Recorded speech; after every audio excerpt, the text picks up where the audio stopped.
শ্রী শ্রী মায়ের কথা।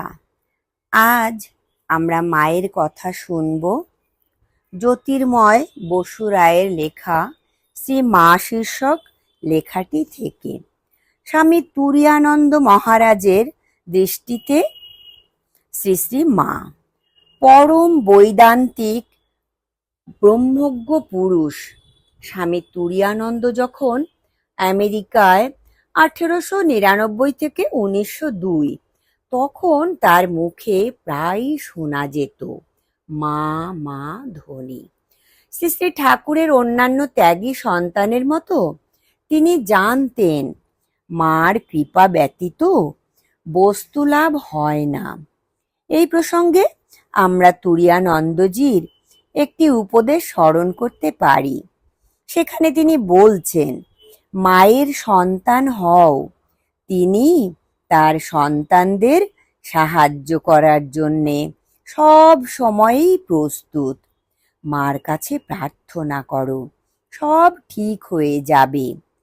আমরা বুঝি আর না বুঝি, মাই আমাদের একমাত্র আশ্রয়। এই মা বিশ্বজননী, আবার শ্রী শ্রী মাই এই বিশ্বজননী। তুরীয়ানন্দের নানা পত্রে শ্রী মা সম্পর্কে উল্লেখ পাওয়া যায়। সেই সব চিঠিতে শ্রী মায়ের প্রতি তার গভীর শ্রদ্ধার ভাব প্রকাশ পেয়েছে, সেই সঙ্গে নিজের দীনতা। 1916 সনে বেলুর মঠে শ্রী মায়ের উপস্থিতিতে দুর্গোৎসব সুসম্পন্ন হয়েছে। এই সংবাদ প্রাপ্তির পর তিনি প্রেমানন্দজিকে লেখেন, শ্রী শ্রী মার শুভাগমন ও উপস্থিতিতে যে সমস্ত কার্য সুসম্পন্ন হবে এবং আনন্দের স্রোত প্রবাহিত হবে, ইহা তো জানা কথা। পত্রে তিনি শ্রী শ্রী মার শ্রীচরণে তার অসংখ্য সাষ্টাঙ্গ দণ্ডবৎ প্রণাম নিবেদন করেছেন। 1913 সনে মাস্টার মহাশয়কে তিনি একটি চিঠিতে লিখছেন, শ্রী শ্রী মাতা ঠাকুরানীর কুশল সংবাদ এবং তিনি ইতিমধ্যে কলিকাতায় আসিয়াছেন কিনা জানিবার জন্য আমরা আগ্রহান্বিত আছি। এই লাইন লিখিয়া তাহার শ্রীচরণ কুশল সংবাদ জানাইবেন। তাহার পাদ পদ্মে আমাদের অজস্র সাষ্টাঙ্গ প্রণাম নিবেদন করিবেন।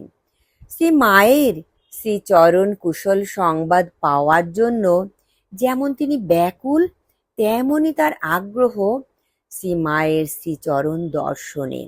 1917 সনে লেখা তার একটি চিঠিতে দেখি, শরৎ মহারাজ ভুবনকে এক তার করিয়াছিলেন।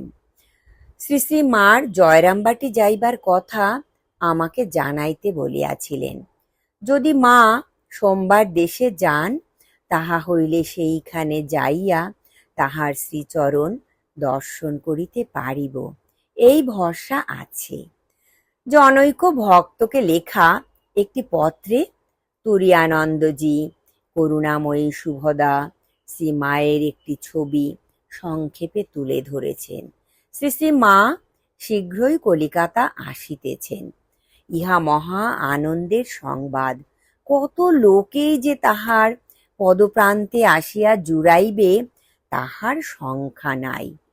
ধন্য মার কৃপা, আর কি সহনশীলতা! বেজার ভাব আদৌ নাই। দিন রাত নিরন্তর লোক আসিতেছে, আর সকলেরই কল্যাণ করিতেছেন অকাতরে।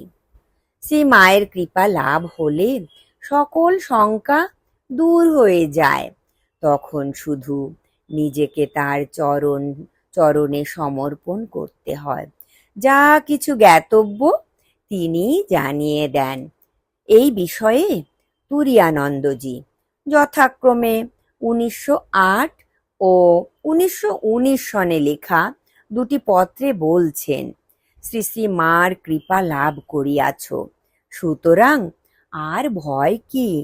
এখন আনন্দে ভগবানে আত্মসমর্পণ করিয়া নিশ্চিন্ত থাকো। মঠে আসিয়াছিলে, শ্রী শ্রী মাতা ঠাকুরানীকে প্রণাম করিয়া তাহার কৃপা লাভ করিয়াছ জানিয়া বিশেষ সুখী হইলাম। তাহার কৃপায় সকল বিষয়ই জানিতে পারিবে। গুরু ইষ্ট অভেদ এ তত্ত্ব তিনিই কৃপা করিয়া জানাইয়া দেন। ভক্তির পরিণতি সমর্পণে।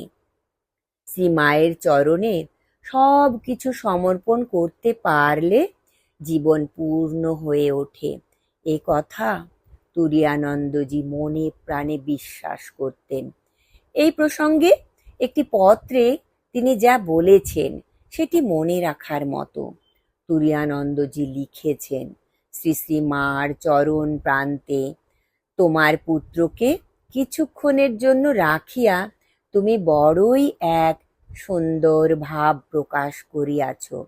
এই রূপেই স্ত্রী, ধন, জন, এমনকি নিজেকেও তার পদে অর্পণ করিতে পারিলে জীবন ধন্য হইয়া যায়।